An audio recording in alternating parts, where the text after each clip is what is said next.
Assalamualaikum warahmatullahi wabarakatuh. Kami dari kelompok 8 akan mempresentasikan hasil diskusi kami yang berjudul Anatomi Suatu Kontrak dan Membuat Sebuah Kontrak. Sebelumnya, izinkan saya memperkenalkan anggota dari kelompok 8. Halo teman-teman semua, perkenalkan nama saya Algo Dalas Putra, NIM 200504044 dari program studi Manajemen Non-Kependidikan S1 Fakultas Ekonomi Universitas Negeri Padang tahun 2020. Perkenalkan, nama saya Angga Triananda Mahendra dengan NIM 200590045 dari Prodi Manajemen. Perkenalkan, nama saya Cynthia Kirani Mahwati dengan NIM 200591101 dari program studi manajemen. Bagian A, anatomi suatu kontrak. Sangat penting mengetahui sistematika pembuatan kontrak. Berikut merupakan unsur-unsur utama yang membentuk rangka umum dari suatu kontrak. Yang pertama adalah judul. Walaupun judul tidak merupakan syarat sahnya suatu kontrak, atau dengan kata lain tidak mempengaruhi keabsahan kontrak, judul mutlak adanya. Dengan demikian, setiap orang akan dengan mudah mengetahui jenis kontrak apa yang sedang mereka baca atau lihat. Judul dengan isi kontrak harus ada korelasi dan relevansinya. Yang kedua adalah kepala. Kepala kontrak terdiri atas judul dan nomor kontrak yang tertera tepat sebelah judul. Tempat pembuatan kontrak disebutkan dalam paragraf terpisah bersama-sama dengan hari, tanggal, bulan, dan tahun dibuatnya kontrak. Tanggal, bulan, dan tahun pembuatan kontrak ditulis dengan menggunakan huruf, bukan angka. Yang ketiga yaitu komparisi. Komparisi adalah bagian pendahuluan kontrak yang memuat keterangan tentang orang atau pihak yang bertindak mengadakan perbuatan hukum. Selanjutnya yang keempat, sebab atau dasar. Premis merupakan keterangan pendahuluan dan uraian singkat para pihak mengenai perjanjian tersebut. Premis dapat dijelaskan pula sebagai latar belakang yang menjelaskan mengapa perikatan tersebut dibuat di antara para pihak pada bagian komparisi. Yang kelima yaitu isi atau pasal-pasal dalam kontrak. Secara sederhana dapat digambarkan bahwa pasal adalah bagian dari suatu kontrak yang terdiri dari kalimat atau sejumlah kalimat yang menggambarkan kondisi dan informasi tentang apa yang disepakati, baik secara tersurat maupun tersirat. Bagian keenam adalah penutup. Kata penutup biasanya menerangkan bahwa perjanjian tersebut dibuat dan ditandatangani oleh pihak-pihak yang memiliki kapasitas untuk itu, atau para pihak menyatakan ulang bahwa mereka akan terikat dengan isi kontrak. Bagian ini setidaknya ada 4 hal yang perlu diingat.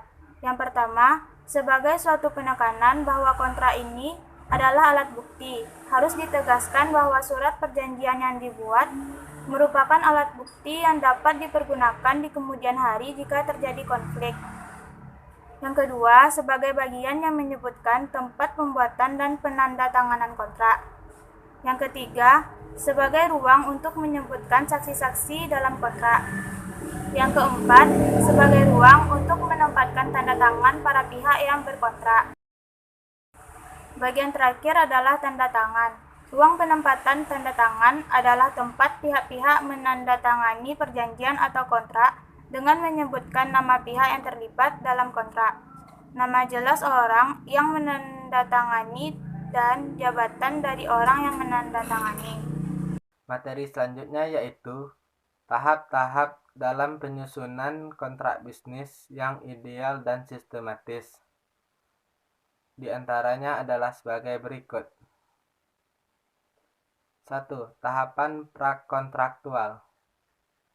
Tahap prakontraktual merupakan tahapan di mana para pihak melakukan penawaran dan penerimaan atau bernegosiasi dari para pihak yang kemudian dituangkan dalam kontrak.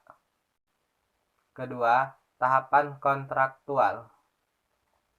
Tahapan kontraktual merupakan tahapan yang dilakukan setelah terjadi kesesuaian kehendak dari para pihak.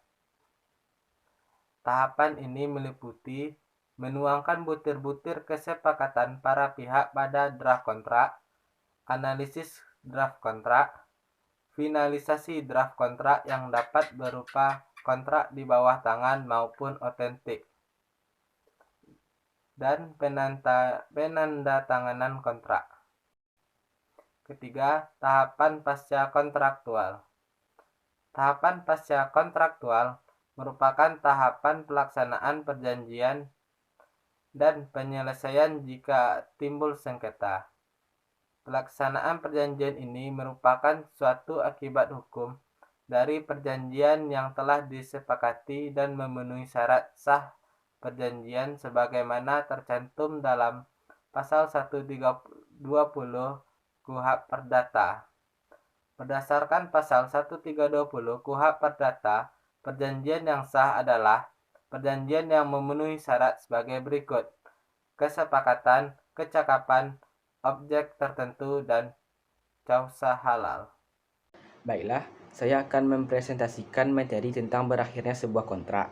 Sebagaimana yang sudah kita ketahui, bahwa suatu kontrak timbal balik ataupun bilateral yang dibuat secara sah akan melahirkan perikatan yang mengikat para pihak dengan hak dan kewajiban yang saling tertukar.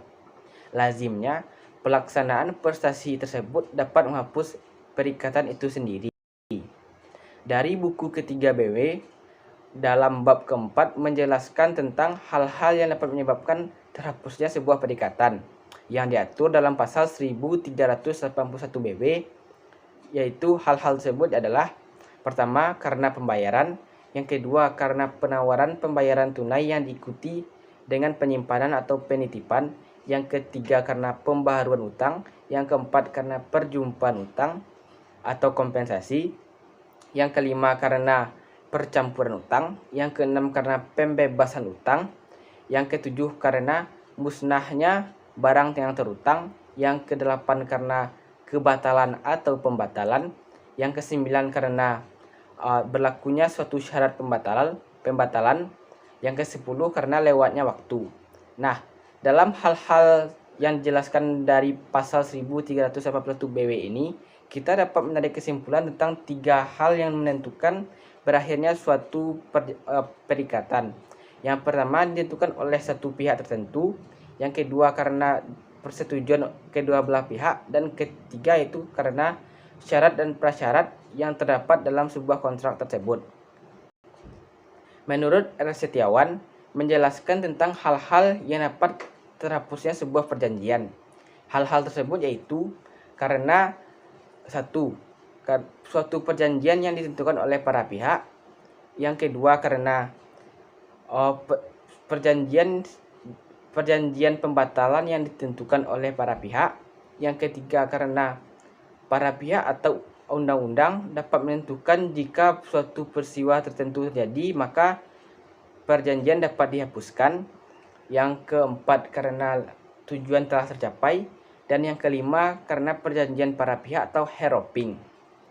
Sekian presentasi dari kelompok kami, itu kelompok 8, tentang materi anatomi sebuah kontrak dan membuat sebuah kontrak. Bila ada kesalahan dalam penyampaian presentasi maupun materi yang kami sampaikan, kami mohon maaf. Terima kasih atas perhatiannya. Kami tutup dengan ucapan wassalamualaikum warahmatullahi wabarakatuh.